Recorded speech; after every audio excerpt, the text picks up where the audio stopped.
नमस्कार साथियों, आप सभी का स्वागत है आपके अपने चैनल लॉ एंड शासन पे। साथियों, आप सभी को बताना चाहूँगा कि मैं आपके इस चैनल पर आप सभी के लिए लाने वाला हूँ आईपीसी और constitution of India and polity की रेगुलर लेक्चर सीरीज।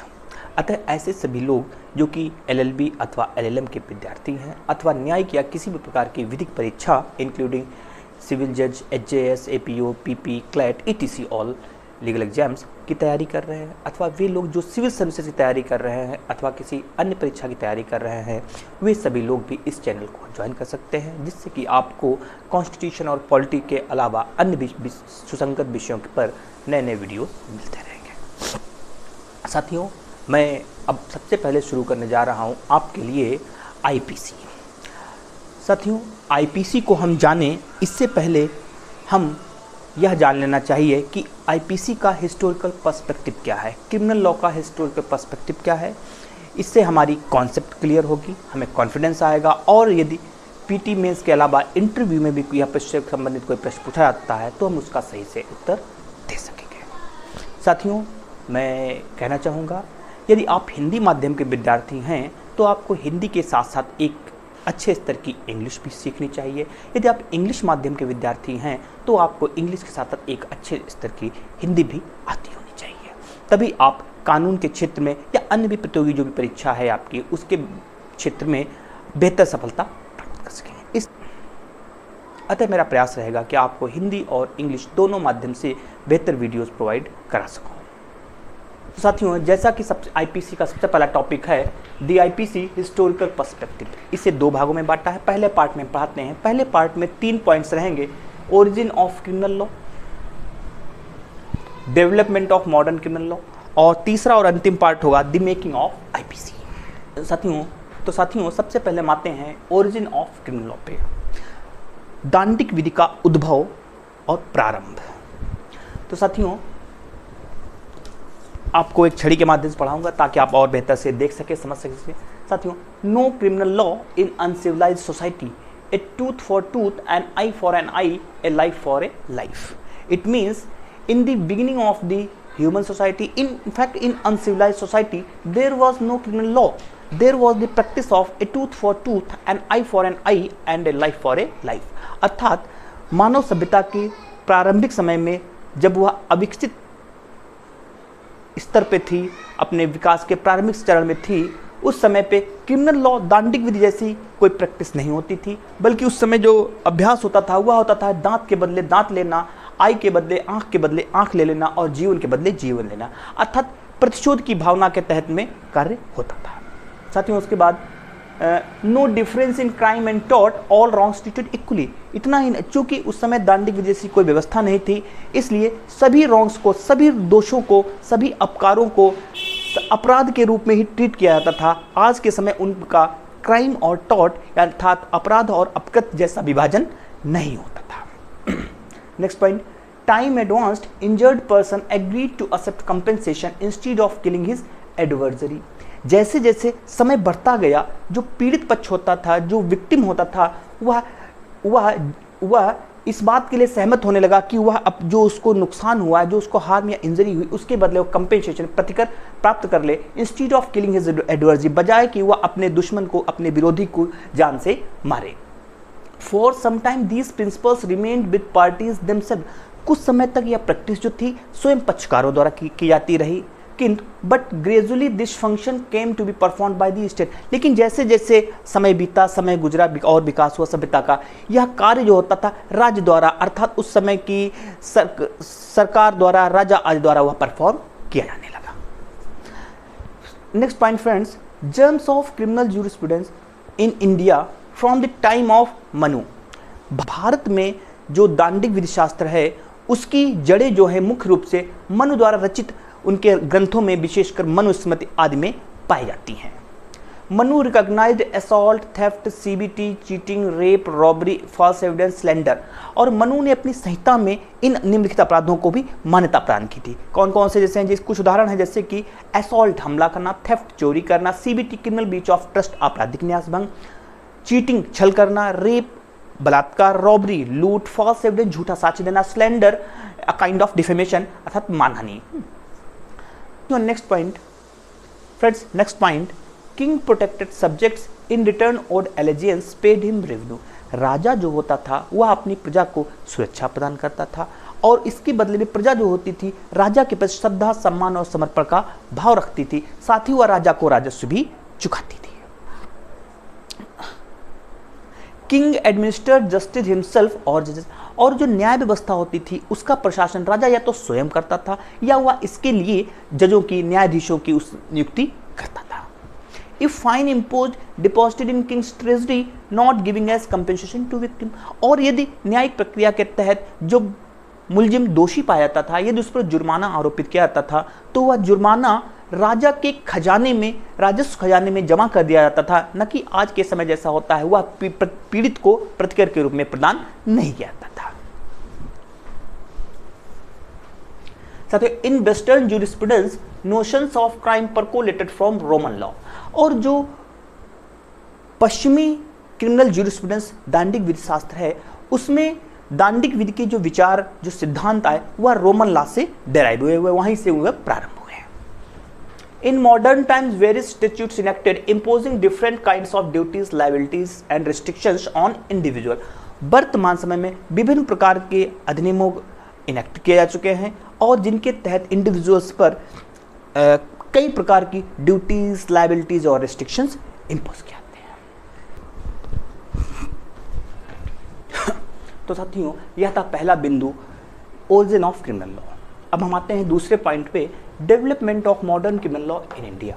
भारत में दांडिक विधि का विकास कैसे हुआ? साथियों, इसे हम संक्षेप में समझते हैं।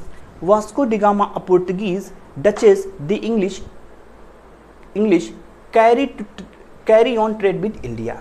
जैसा कि हम जानते हैं, प्रारंभ में एक पुर्तगाली नागरिक Vasco da Gama Cape of Good Hope होते हुए भारत आया, उसके बाद फिर डचेज और उसके बाद फिर अंग्रेज भारत में आना शुरू हो गए। इन लोगों ने भारत का व्यापार करना प्रारंभ किया, जिसमें कि मुख्य रूप से अंग्रेजी सफल हुए। इसके तहत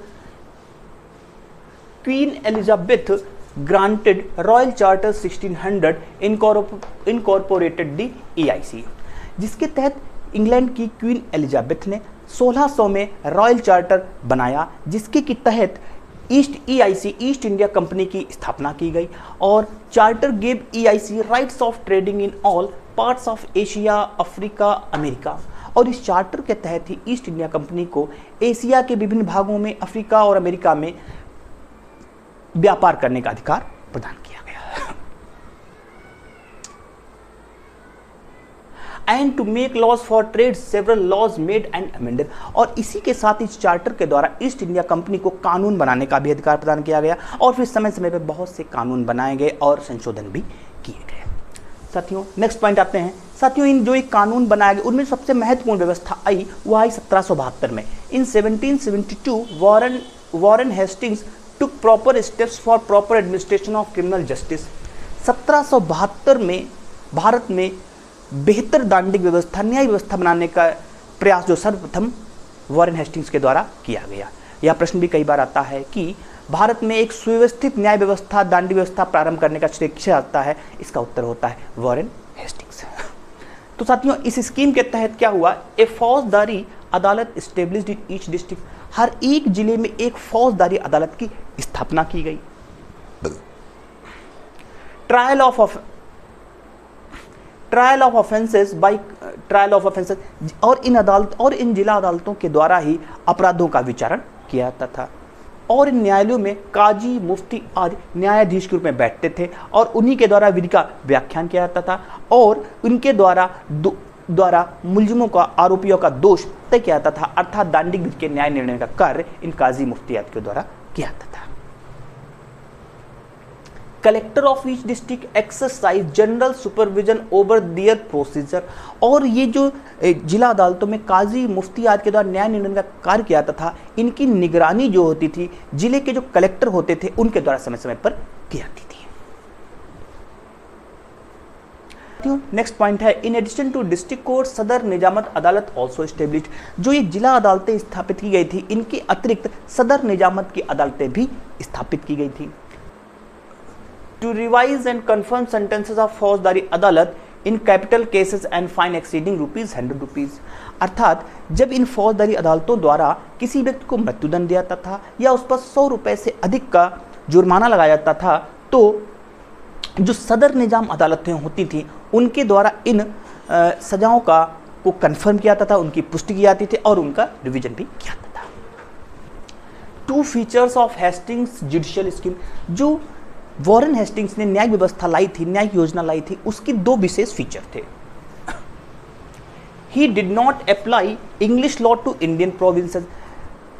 वॉरेन हेस्टिंग्स की इस न्यायिक स्कीम के तहत उसने क्या किया कि भारतीय प्रांतों पे उसने इंग्लिश क्रिमिनल लॉ लागू नहीं किया, बल्कि Hindu and Muslim law treated equally, उसने हिंदू और मुस्लिम विधियों को समान स्तर प्रदान किया। Administration of criminal justice remain in the hands of nawab, और जो न्यायिक व्यवस्था होती थी उसका एडमिनिस्ट्रेशन, प्रशासन जो होता था वह नवाबों के ही हाथ में रहा। So Mohammedan criminal law remain in, इसलिए जो प्रिवेलिंग लॉ था वह मोहम्मदन क्रिमिनल लॉ ही रहा। इन बंगाल मद्रास, बंगाल और मद्रास में। In the rest of country justice administration in the hands of जमींदार, जबकि भारत के देश के बाकी हिस्सों में जो न्याय व्यवस्था का प्रशासन होता था वह जमींदारों के हाथ में रहा।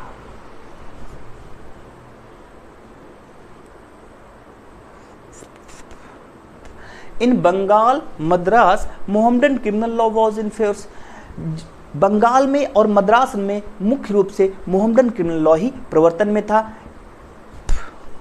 जबकि in Bombay presidency Hindu criminal law to Hindus, Muslim criminal law to Muslims, जबकि बॉम्बे प्रेसिडेंसी में हिंदुओं पर हिंदू क्रिमिनल लॉ और मुस्लिम्स पर मुस्लिम क्रिमिनल लॉ अप्लाई होता था। जो नेक्स्ट पॉइंट है, इन 1773 रेगुलेटिंग एक्ट पास, 1773 में रेगुलेटिंग एक्ट पास किया गया, जिसके तहत appointed governor general in Calcutta assisted by his council of 4 members to advise him in administrative work. साथियों 1773 में रेगुलेटिंग एक्ट पास किया गया, जिसके तहत मुख्य 2 कार्य हुए। पहला कि गवर्नर जनरल की स्थापना की गई कलकत्ता में, जिसकी सहायता के लिए, प्रशासनिक कार्यों में सहायता और परामर्श के लिए एक काउंसिल भी स्थापित की गई, जिसमें कि 4 सदस्य होते थे।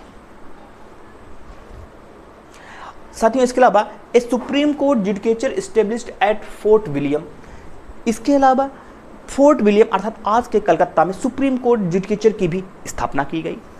Supreme court took cognizance of all civil, criminal, admiralty and religious matter, और यह सुप्रीम कोर्ट जो होता था यह सभी प्रकार के सिविल, क्रिमिनल और एडमिरल्टी अर्थात सामुद्री संबंधी मामले और रिलीजियस धार्मिक मामलों, इन सभी मामलों का संज्ञान लेता था।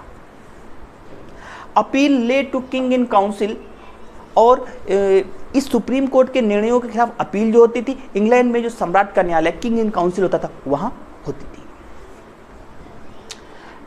Adjudication in supreme court assisted by jury members British citizens residing at Calcutta, और सुप्रीम कोर्ट में जो न्याय निर्णय के कार्य होता था उसमें सहायता के लिए कलकत्ता में रहने वाले ब्रिटिश नागरिकों की ज्यूरी जो होती थी उनके द्वारा उनकी सहायता की जाती थी।